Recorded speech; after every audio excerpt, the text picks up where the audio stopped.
Why did you want to be an astronaut? That's a good question because I don't know exactly the reason why.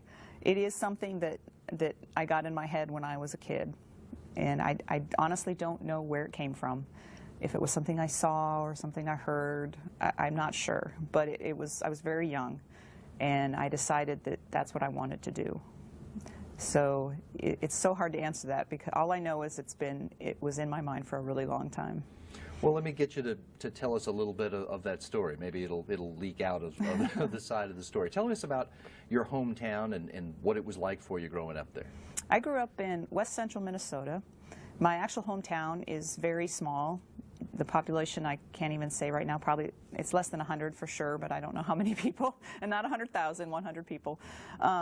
And my high school was in a neighboring town, Henning, Minnesota, and I grew up in Vining. So a very, very small community. And of course, anybody that's lived in a small community, everybody knows everybody. But I think one of the best things about the small community is a school that size was great for me. I had a lot of opportunities to be involved in absolutely everything. And even though my education required that when I got to college, I had to go back a little further than some of my classmates because my small school, we didn't have all of those classes offered. I think the fact that I got to participate in all of the sports and all of the music and everything else that I wanted to counteracted that, and it made me a more well-rounded person, I think. Is it a farming area? Yes. Mm-hmm.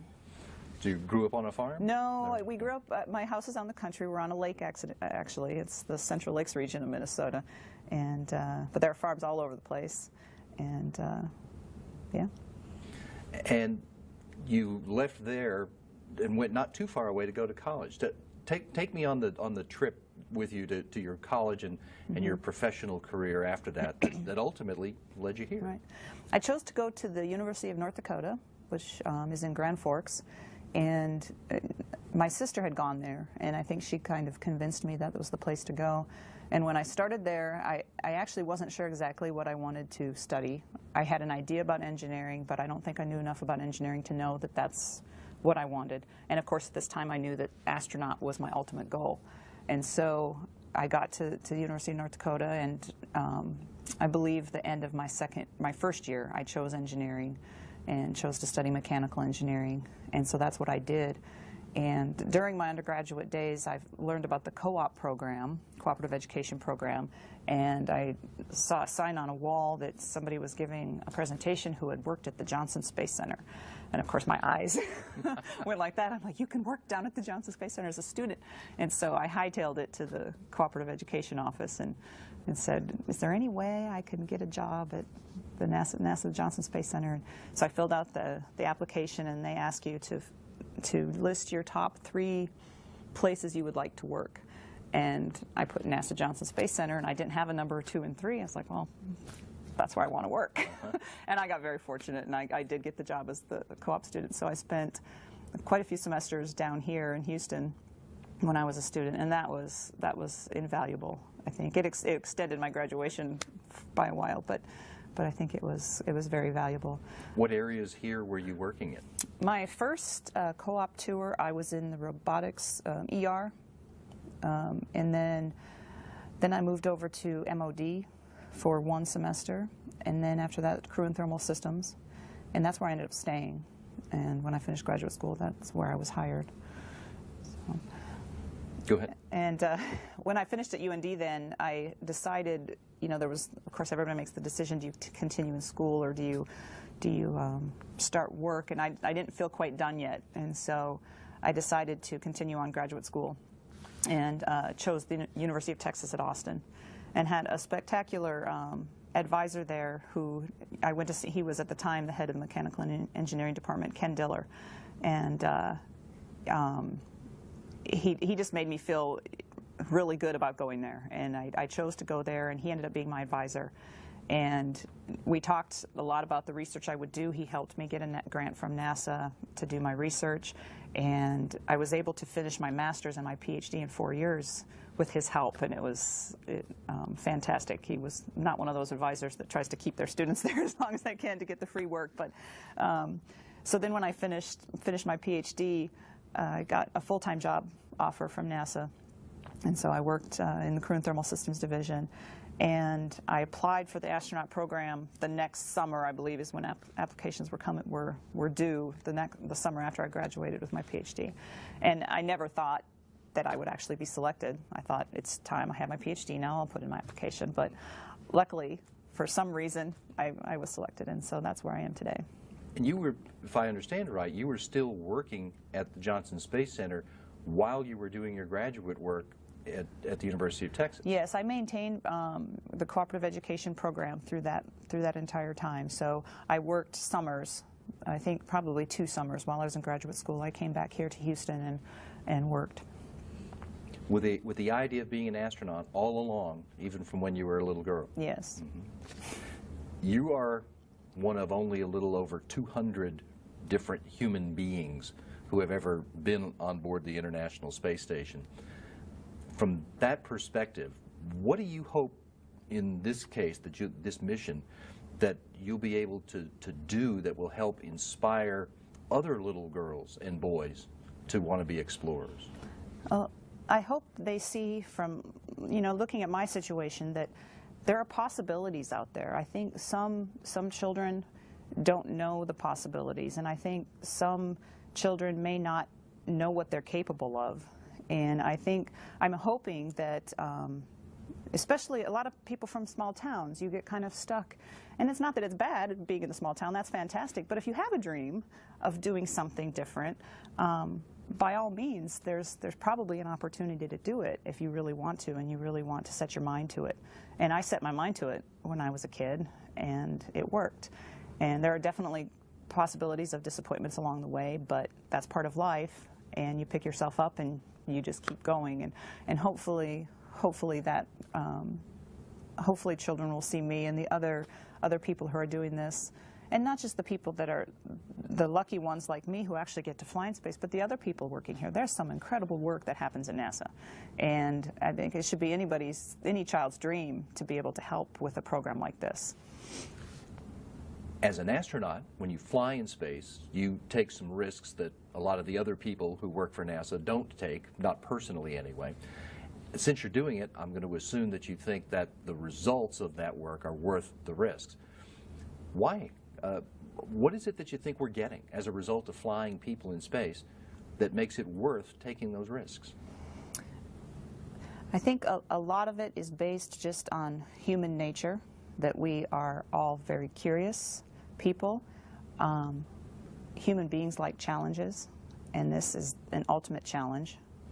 A lot of it also has to do with, it's an exciting thing, and we talked about children, and children and adults alike look at spaceflight and it's interesting and exciting. And if it can get the kid in school to study his or her science a little harder or math a little harder, I think that's an important thing. And our country needs people in the sciences and the maths and the technology to be our leaders in the future. And so I think if it does that for an education purpose, I think that almost in and of itself is a good reason to do it.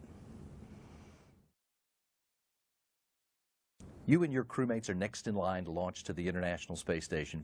Karen, tell me in summary, what is the goal of your mission, and what are your jobs going to be on this crew? Well, obviously we've been building the space station for about 15 years, so that has always been our primary task, to get it built. Well, right now we're at a point where we actually can use it for what it's intended to be used for, and that's as a science laboratory. So the main goals for all of the increments now is to use the station as the science laboratory that it is. So that's mainly what we'll be doing, along with upkeeping, like you would in your house, keeping it up and running. Myself, all of us are pretty much trained on the same tasks these days, and we're prepared to do anything. Some of us are specialists in one module, maybe not another. I'll be flying with an ESA astronaut, so the Columbus module will be his. He'll be the specialist there, and I'll be the specialist in the Japanese module. And when we hand over about a little over halfway through the mission, when Chris Cassidy and their crew leaves, I will become the USOS lead. My Soyuz commander, Fyodor, will become the commander. But since he's on the Russian segment and knows more about the Russian systems and I have a better understanding of the U.S. systems, I'll become the U.S. OS lead at that time. You've been to the station once before, but it's different now. What are you looking forward to about seeing on this trip? Well, when I launched the first time, we took the Japanese module, and there's been a lot that has been added since then. The exposed facility on the GEM is there now, and the Node 3, where we have all of our exercise equipment. And of course, I think probably what everybody would say, the cupola. It's our window to the Earth, and I can't wait to see that. I'm sure it will take my breath away, even though I've seen the Earth from that distance before. I'm really excited to use that window. And also, the shuttle flights are so quick. 14 days I was on orbit, that you never really get to, I guess, stop and smell the roses, really. And so I'm looking forward to that aspect of it, to live there and just become a part of that environment. You pointed out a minute ago that the main goal of everything on the space station right now is the science research. Of course, you've got to take care of the station as well. How would you convey to people the potential for what we can learn in science on board the space station? Actually, I think there's more than just science that we're learning from space station. It's multifaceted, really. Even during the building process, we were learning things about hardware and equipment that, we have to build this closed system where we can't always be bringing up water. So we've had to design in systems to recycle liquids. And that has obvious, definite potential for Earth operations. And just learning how to build, learning how to use the robotics. We've been learning this whole time, and a lot of that has applications to things that we're doing on the Earth. Another aspect, just looking at STS-124, we flew in an American space shuttle. We carried with us a Japanese laboratory. We used a Canadian arm, robotic arm, to install it to a module that was built in Italy. And we did all this traveling 17,000 miles an hour over that. These modules never having been mated on Earth to see if they fit. And it's that international aspect of it that I think we have learned a lot, and I think a lot of other organizations could look at that and learn as well, and just people on Earth learning what we've done internationally. And then, of course, the science. That's going to be the big thing from now on. Without the laboratory as it is without gravity is obviously an extremely unique environment, and there are a lot of opportunities to test various processes and look at the intricacies of various processes without the effects of gravity. And there's a lot of potential for Earth applications.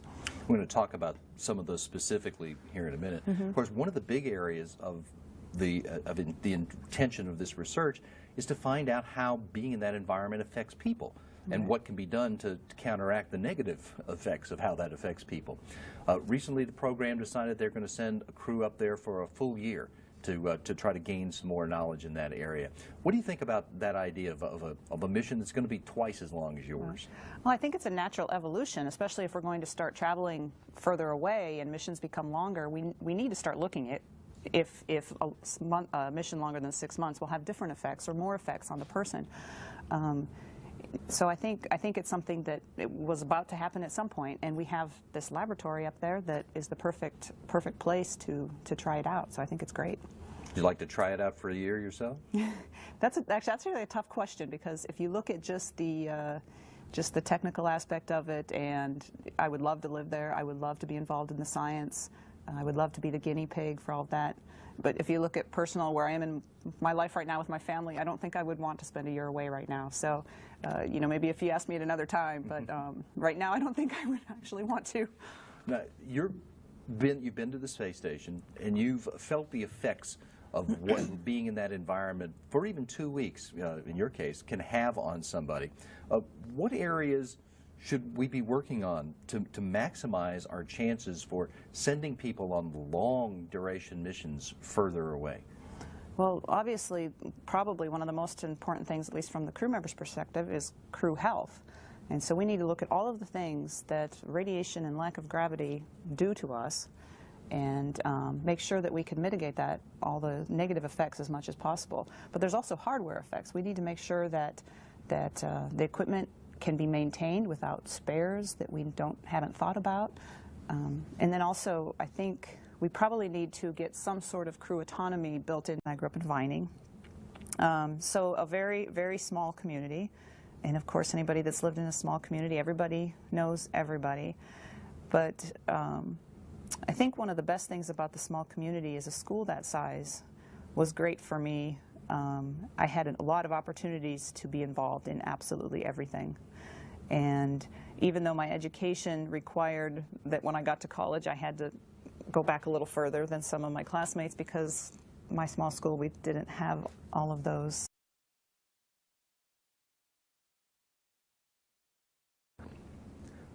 Why did you want to be an astronaut? That's a good question because I don't know exactly the reason why. It is something that I got in my head when I was a kid, and I honestly don't know where it came from. If it was something I saw or something I heard, I'm not sure. But I was very young, and I decided that that's what I wanted to do. So Left there and went not too far away to go to college. Take me on the trip with you to your college and your professional career after that that ultimately led you here. Right. I chose to go to the University of North Dakota, which is in Grand Forks, and my sister had gone there, and I think she kind of convinced me that was the place to go. And when I started there, I actually wasn't sure exactly what I wanted to study. I had an idea about engineering, but I don't think I knew enough about engineering to know that that's what I wanted. And of course, at this time, it's so hard to answer that because all I know is it was in my mind for a really long time. Well, let me get you to tell us a little bit of that story. Maybe it'll leak out of the side of the story. Tell us about your hometown and what it was like for you growing up there. I grew up in west central Minnesota. My actual hometown is very small. The population, I can't even say right now, probably it's less than 100 for sure, but I don't know how many people, and not 100,000, 100 people. And my high school was in a neighboring town, Henning, Minnesota, and classes offered. I think the fact that I got to participate in all of the sports and all of the music and everything else that I wanted to counteracted that, and it made me a more well-rounded person, I think. Is it a farming area? Yes. Mm-hmm. So you grew up on a farm? No, we grew up, my house is on the country. We're on a lake, actually. It's the Central Lakes region of Minnesota. And, but there are farms all over the place. And, yeah. And you left